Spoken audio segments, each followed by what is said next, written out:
So yun guys, nakahuli tayo ng tikling at mga bati-bato sa bukid. Ngayon, sasalab natin kasi marami pang balayibo. Hindi natin matanggal eh. Ayan, sasalab natin. Okay, sasalab natin sila. Para matanggal yung balayibo.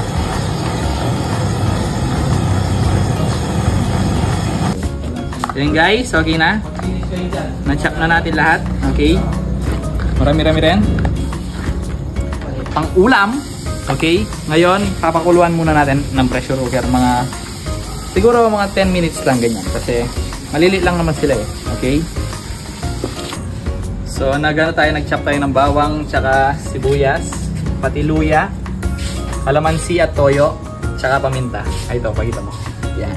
Papakuluan natin sa loob ng mga 10 minutes. Pwede na yan. Kasi maliliit lang naman sila eh. Okay. So yun guys, habang pinapakulo natin, matapos ang 10 minutes, 10 to 15 minutes.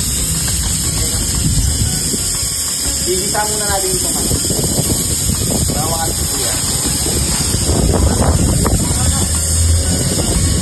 Hindi ba tatanggal to? So gigisa na natin yung bawang sibuyas. Higa muna sa mainit.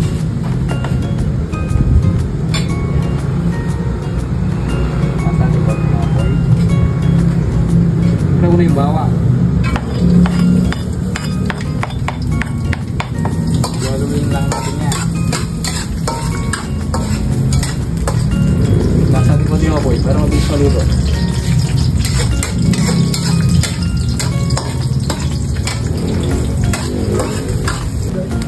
Next guys, yung onions.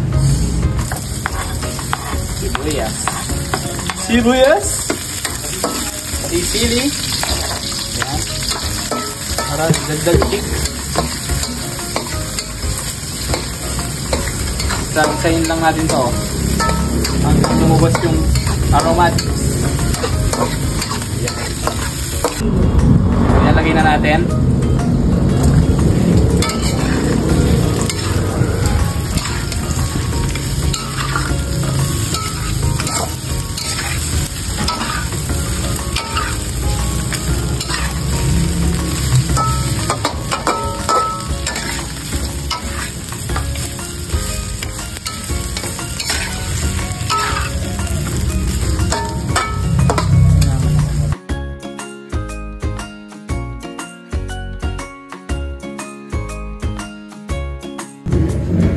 Guys, tingnan natin. Uy, luto na. Luto na guys, tingnan nga natin.